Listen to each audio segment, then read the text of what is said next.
Hi everybody. So I promised myself that if I matched, I would make a video to help everybody else that's in a similar position to where I was.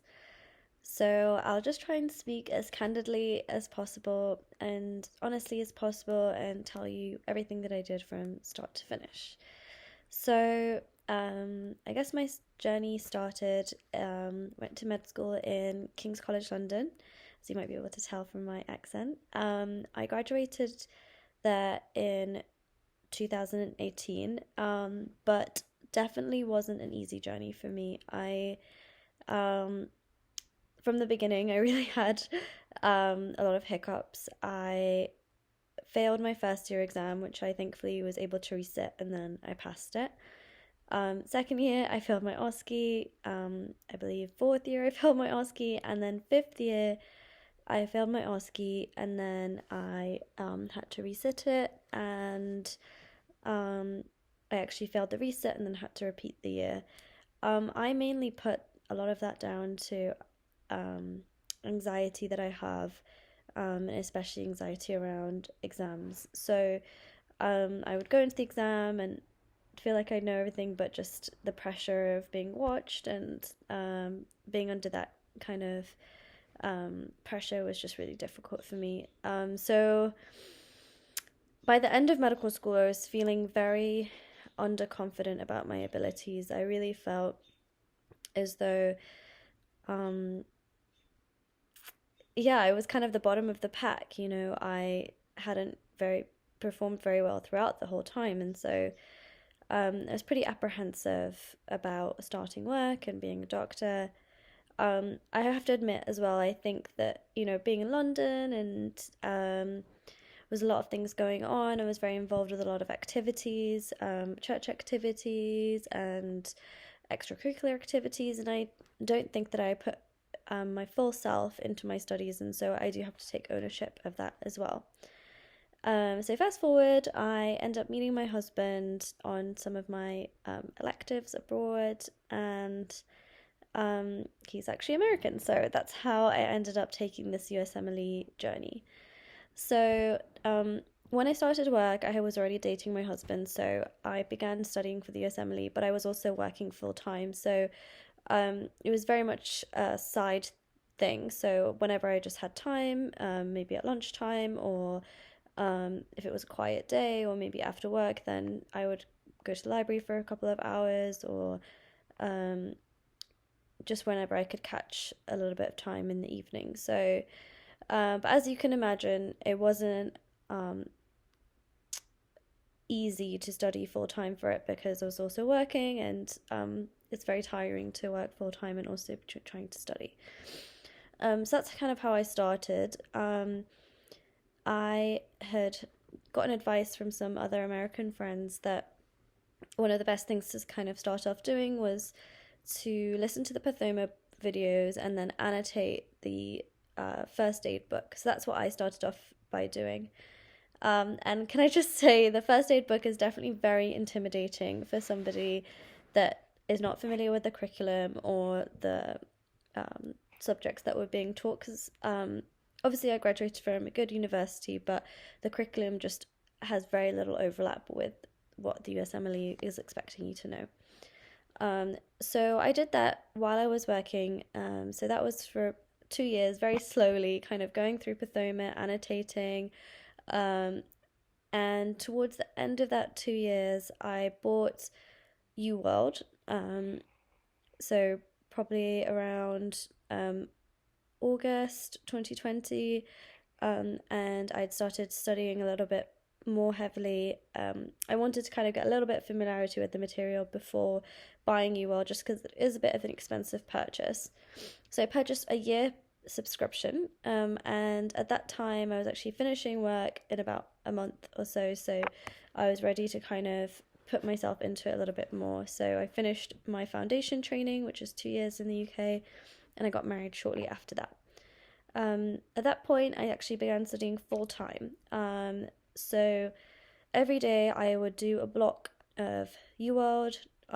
I would review the corresponding material. So if there was things that I was not getting in the questions, then I would try to go back and read over that. I would also be, so I did that in a system-based way. So I did that, so I would do cardiology, for example. I would study cardiology in first aid. I would review the pathoma materials, and then I would go and do the blocks. So I would probably take me about maybe 2 weeks per system at least, 2 to 3 weeks, depending on how many questions there were in UWorld, and how familiar or how comfortable I was with the material. So that was kind of my first round. I obviously then tackled the sketchy videos. So I started off just doing sketchy micro, and I found that to be really useful. I think that I'm quite an audio learner, so having those videos was really useful for me because I could just recall the facts like in the video much better, because I'm more of like an audio visual learner. I actually found that I was struggling with pharmacology quite a lot, so I then actually decided to take on sketchy pharma as well, which I think was a really good decision, because the pharmacology in Usmle is very heavily tested. You need to know everything about the drug, the side effects, mechanism of action, interactions. You need to really get familiar with that, and I do think sketchy is a very good resource. So that was my first round. Then I finished UWorld with doing the system-based approach. I then went on and did random UWorld questions. So I reset my UWorld. You have one reset through your subscription. So I did the reset, and then I did all of the questions again. So I did UWorld twice. My first round, I got 51% overall, which is not very good, but it was very new material to me still, and I really did struggle with learning it. Second round of UWorld, I did it random, timed, just to make sure that I was okay for time. And again, I would probably do 1 or 2 blocks a day. Typically, to try and fit all of that in, I would wake up around 5 or 6 in the morning and stop studying around 7 after my husband would get home. We'd have dinner together, maybe take some time to relax in the evening. Yes, so then I finished UWorld for the second time. Throughout that time, I was also using Anki. So I know not everyone is an Anki user, but I just wanted to use everything I possibly could to improve my score. So I was using the Lollipop deck for sketchy, and then there was an older deck that I used, which was called Broencephalon. But I've heard there's a lot more newer, better decks for step 1 out there. I just had asked somebody a long time ago, and then had just already started it. So by the time I discovered there was newer, better sketch Anki decks, then I didn't want to kind of start from scratch. So go on Reddit and have a look and see what are the best newer step 1 decks out there. I definitely did not sort of complete all my cards every day, and I think if I could go back, maybe that's something I would change, just because I do think that repeated recall is the way that you can really get that step material down. So after that, I went to Hawaii for a couple of weeks. I really needed a break, and I hadn't really had one since the beginning of that STEP process. So I started full-time studying in September 2020. I took STEP in May 2021. So after that, while I was in Hawaii, I'd already purchased my Step 2 Q Bank, and I was trying to do a block a day in Hawaii. So I'd get up early before my husband would wake up, and then I would try to do a block. I found Step 2 a lot easier because I have a little bit more of a clinical background. There's a bit more of a crossover with the materials I learned in England. And so I was mainly focused on doing a lot of questions. So I would definitely make sure I do a block a day. But then I also purchased Boards and Beyond, which I found really useful to get more familiar with the material. I really like his content and his style, very clear. So I listened to the majority of the Boards and Beyond videos, as much as I could really in the time. Again, starting off with system-based approach. And then when I finished UWorld, I actually then started doing my incorrects rather than refreshing the whole of UWorld and starting in. And I think, again, that was probably a better tactic because you focus on your weak areas, really get those down. And I think if you don't do your incorrects, they can kind of slip through the cracks. So I think that was a good tactic. Yes, so I got my Step 1 score while studying for Step 2. It was 219, which I know is not as really relevant these days because it's pass-fail, but I was a little bit disappointed by my score because of the amount of work that I put in, and I felt as though I expected it would be a little bit better. But I wouldn't say that it hindered me in my application process, so that's the plus side. And again, it's not going to hinder you guys because it's pass-fail now. So I did my Step 2 studying. I actually did Step 2 at the end of August, so much shorter time period.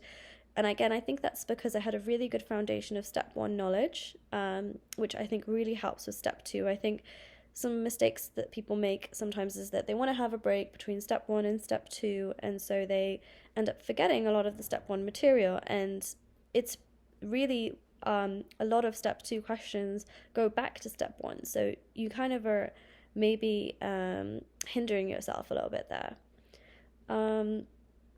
Yes, so I got my Step 2 score back a lot quicker than my Step 1 score, which was nice. I got 241, which I was happy with. I was really aiming for anything above 240 just to improve on my Step 1 a little bit more, and I was pretty happy with that.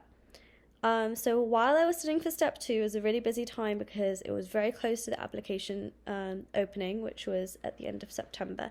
So I decided to actually start a clinical rotation while I was studying for Step 2. So I started a clinical rotation in psychiatry at Loretto Hospital, and it was actually with the medical director of Loretto, who is, you can imagine, quite an important person. They have a residency program, so that was one of the reasons that attracted me to them. And also because as an IMG, it's very challenging to find places that will take you, because they already have their own students, most hospitals, and Loretto was somewhere that was very willing to take IMGs. So one of the main reasons I did that was so that I could get a letter of recommendation. As you know, getting your letter of recommendation from American institutions and American MDs is really important. So I did that for 3 weeks. It was 3 days a week, which was helpful because I could still study for Step 2 at the same time. And it was mostly actually just during the mornings. And then on the 4th day, there would be a lecture in the afternoon, which I would attend with the residents. Again, that was fairly nice, and it was only an hour, and it was somewhat useful for my studying as well. After that, I did another clinical rotation at Lawndale Christian Health Centre, which was a really amazing place, somewhere that I actually went and did my one of my clinical rotations in medical school, and it was somewhere that's really close to my heart. And I had heard that they were potentially opening a residency program, so for family medicine, actually. So I decided to go there, really with low, I didn't have high expectations that they would, end up opening their residency program because they still hadn't done so by the end of August. But I just really wanted to go back there, and I know that having more clinical experience in America was a good thing, and I know that I would also most likely be able to get a letter from there as well. At this point, I got one letter from my English work experience, my full-time work that I've been doing there, I felt like that was a good idea because I've been working in a hospital for 2 years. They knew me very well, and it was hands-on, obviously, because I was working full-time as a doctor, with much more responsibility. In America, I was doing clinical rotations, but it was as a student kind of status. So I got one letter from my England work. So I chose the clinical director of my psychiatry department that I worked in for 4 months because I did a rotation in child and adolescent psychiatry working there. So she wrote me a letter, and then I got a letter from my work experience at Loretto externship, and then I got a letter from Lawndale Christian Health Centre as well. So I think, I kind of just about made it in terms of applying for the application on time. So in terms of application, I just tried to be as genuine as possible with my personal statement.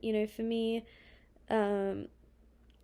you have to kind of put the things in there that make you unique, the things that you really genuinely love about psychiatry, why you want to really do it. And for me, there was a couple of things. There was my global health experience. So I have always been really involved with serving medical mission trips abroad from a spiritual point of view, and from a medical point of view, and with some mental health work there as well. So every summer I would go to Zambia and serve there. So that was like something that was really important to me, and I have always wanted to integrate my love for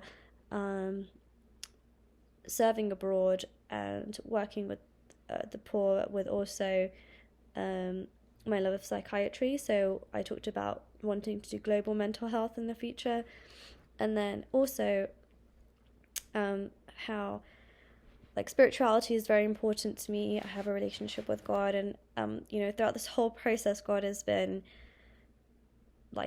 the person who I've depended on so much. This is a grueling process every single day, getting up and studying and having faith that it's going to all work out in the end. And so I also spoke about wanting to integrate spirituality with my work in psychiatry in the future. So it's like a biopsychosocial spiritual approach. And I did talk about that a lot in interview as well, which a lot of people really liked. So I put in my applications. I personalized every personal statement to the institution that I was applying to, or at least the vast majority of them. So I would have my personal statement, and then at the end, at paragraph, I would say, going to X institution is or hospital is really important to me because I like X, Y, and Z. And a couple of places where I interviewed, they picked up on that and they said, oh, we really like that you personalized it, and they thought that was really a nice touch. It obviously is very time consuming, but I think it's worth it. I did have my husband help me a little bit during that process to help personalize some of those personal statements. So I actually applied to family medicine and psychiatry, just because I know that family medicine does have a little bit of psychiatry in it, and I wanted something which I considered to be a backup at that time, which I think I've learned is not really the case. Family medicine is also pretty competitive in its own right. So I ended up applying to around 92 programs. I was mainly focused on the Midwest area, with a little sprinkling of programs in New York and New Jersey, just because I know they're IMG friendly. A couple in Florida, just because Florida's a great place to live. And one program in California because I had a little bit of connection there. So I would definitely say utilize every single connection you might possibly have. My dad was calling up people that he went to medical school with 30 years ago. But just anything every little helps. Anything that you can do that might help to, put a good word in and bump up your application a little bit, just because unfortunately, we're all great candidates. And so, you have to have something that makes you stand out. And even though, like, you might have, a few unique things about you, it's hard for the administrators to sift through all of that. So sometimes if they get a phone call, if they get, someone emailing them that says this person's really great and I've worked with them, then that's a really positive thing that can help to just kind of get you to the top of the pile. Another thing I did was email people. So once that application was in, I emailed the programs and I said, I'm really interested in your program and this is the reasons why. It's kind of like a letter of interest. So I did that specifically for all of the Chicago programs, just because I was particularly interested in staying here with my husband. And I did that to a couple of other programs that I was more interested in. Actually, for a couple of programs, I did phone. So actually, I ended up phoning the coordinator at Loyola and just saying, I'm really interested in this program and this is why. And then he asked for my AAMC number, which I thankfully had handy. And he said, okay. And then within 2 hours, I actually had an invitation for an interview in my inbox. And spoiler alert, I ended up at Loyola. So you never know how much a phone call or an email might help. So, I mean, it's a little bit of an embarrassment to do it sometimes, but it's worth it. It's worth it. It's worth it. So I got 2 family medicine interviews and 5 psychiatry interviews and then 1 prelim IM interview. And if you'd like to have more details about where I had those interviews, I can definitely message you and tell you those things. So interview, I just try to be myself as much as possible. I guess, like, be prepared to answer, like, some of the more generic questions. And, like, I had written out some kind of bullet points that I was wanting to cover in those answers. I think the really useful thing I did was I kept myself busy during interview season. I was actually working as a research assistant at Rush University, working on what I mentioned earlier, which is integrating spirituality into psychiatry. So I was doing a research project with a psychiatrist there and also doing a lot of shadowing with her in a child and adolescent clinic.